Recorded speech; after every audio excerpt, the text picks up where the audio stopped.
डेलालियो मेरे दरवाजे तक मेरे पीछे पीछे आता है। कल सुबह 10-100 घंटे पर चौक में सैनिकों को इकट्ठा करो, मैं उसे विदाई स्वरूप कहता हूं। मुझे हाल ही की घटनाओं और आगे क्या होने वाला है इस पर एक घोषणा करनी होगी। जी सर, डेलालियो कहता है। वह मेरी ओर नहीं देखता। जब से हम गोदाम से निकले हैं उसने मुझसे नजरें नहीं मिलाई हैं, मगर मुझे और भी कई परेशान करने वाली चीजों की चिंता करनी है।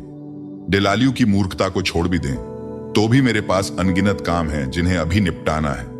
अब और कोई परेशानी सहन नहीं कर सकता और न ही किसी चीज से विचलित हो सकता हूं, न उससे, न डेलालियो से, न किसी और से। मुझे पूरा ध्यान केंद्रित करना होगा। यह घायल होने के लिए बेहद बुरा समय है। हमारी स्थिति की खबर पहले ही राष्ट्रीय स्तर पर फैल चुकी है। अब नागरिक और पड़ोसी सेक्टर हमारे इस छोटे से विद्रोह के बारे में जान चुके हैं और हमें किसी भी तरह इन अफवाहों को दबाना होगा। मुझे किसी तरह उन अलर्ट्स को निष्क्रिय करना होगा जो डेलालियो पहले ही भेज चुका है, और साथ ही नागरिकों में किसी भी प्रकार के विद्रोह की भावना को समाप्त करना होगा। वे पहले से ही विद्रोह के लिए काफी उत्सुक हैं और विवाद की छोटी सी भी चिंगारी उनके जोश को भड़का सकती है। अब तक बहुत से लोग मर चुके हैं, लेकिन फिर भी वे यह समझ नहीं पा रहे कि पुनर्स्थापना, द रीएस्टैब्लिशमेंट, के खिलाफ खड़ा होना और अधिक विनाश को आमंत्रित करने जैसा है। नागरिकों को शांत रखना होगा। मैं अपने सेक्टर में युद्ध नहीं चाहता। अब पहले से कहीं अधिक मुझे खुद पर और अपनी जिम्मेदारियों पर पूरा नियंत्रण रखना होगा। लेकिन मेरा मन बिखरा हुआ है, मेरा शरीर थका हुआ और घायल है।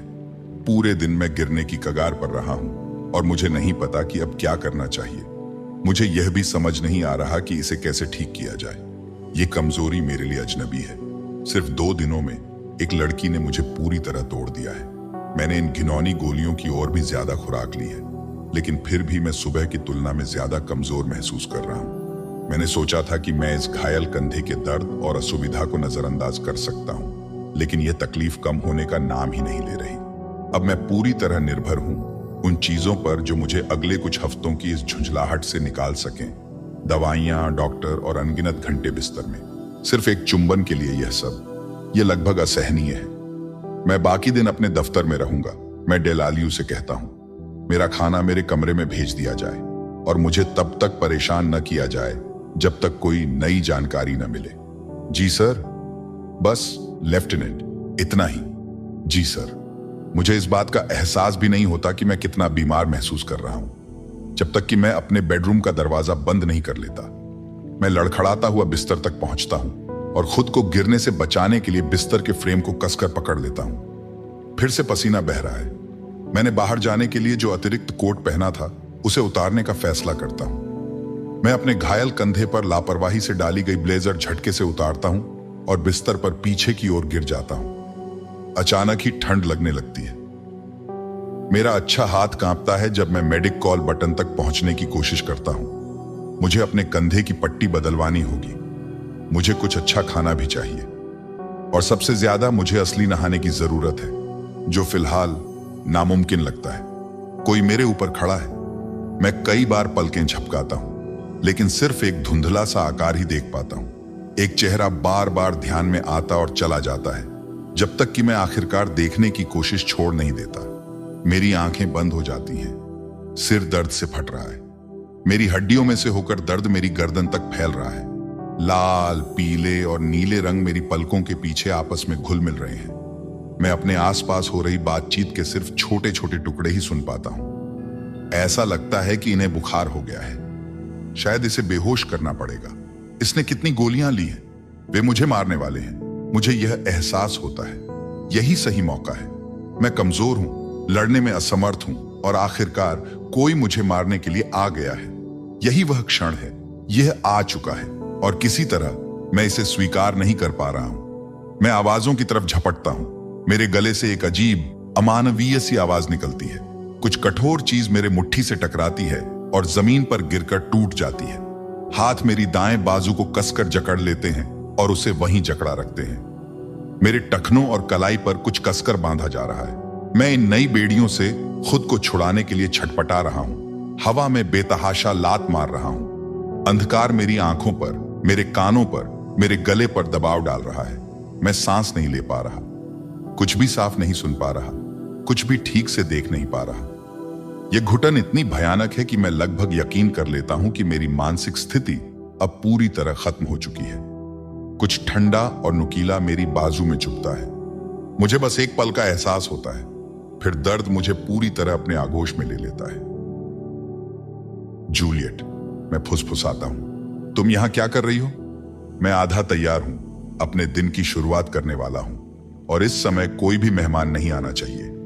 सूरज उगने से पहले के ये कुछ पल मेरे लिए एकमात्र सुकून भरे क्षण होते हैं और इस वक्त कोई यहां नहीं होना चाहिए। यह असंभव लगता है कि वह मेरे निजी कक्ष में प्रवेश कर सकी। किसी को उसे रोकना चाहिए था, लेकिन इसके बजाय वह मेरे दरवाजे पर खड़ी है, मुझे देख रही है। मैंने उसे कई बार देखा है, पर यह कुछ अलग है। उसे देखना अब शारीरिक पीड़ा दे रहा है। फिर भी मैं उसकी ओर खींचता जा रहा हूं। उसके पास जाने की इच्छा बढ़ रही है। मुझे बहुत अफसोस है, वह कहती है। वह अपने हाथ मरोड़ रही है, अपनी नजरें मुझसे हटा रही है। मुझे बहुत बहुत अफसोस है। मैं देखता हूं कि उसने क्या पहना है। एक गहरे हरे रंग की पोशाक जिसकी स्लीव्स फिटेड है, एक साधारण डिजाइन जो उसके शरीर की नरम वक्रों से लिपट रहा है। यह उसकी आंखों में बसे हरे रंग के अंशों को एक अप्रत्याशित तरीके से निखार रहा है।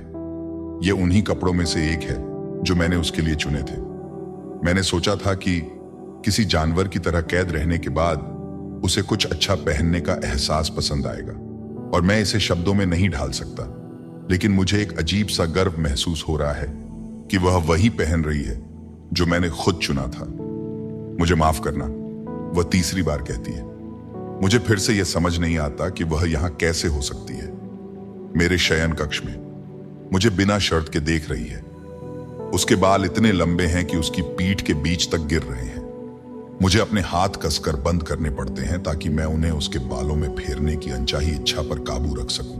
वह बेहद खूबसूरत है, पर मैं यह नहीं समझ पा रहा हूं कि वह बार बार माफी क्यों मांग रही है। वह दरवाजा बंद कर देती है।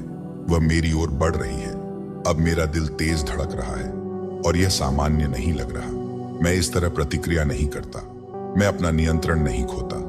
मैं हर दिन उसे देखता हूं और फिर भी कुछ गरिमा बनाए रखता हूं, पर आज कुछ गलत है। यह सही नहीं है। वह मेरे हाथ को छू रही है।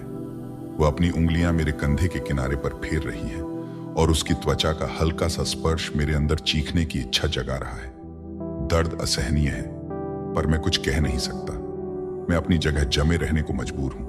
मैं उसे रोकने के लिए, उसे जाने के लिए कहना चाहता हूं, पर मेरे भीतर के हिस्से आपस में लड़ रहे हैं। वह पास है और यह मुझे खुशी देता है, भले ही यह दर्दनाक हो, भले ही यह कोई मायने न रखता हो, पर मैं उसे छू नहीं पा रहा।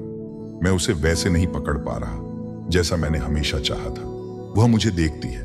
वह अपनी अजीब सी नीली हरी आंखों से मुझे जांचती है और अचानक मुझे अपराध बोध महसूस होता है, बिना यह समझे कि क्यों।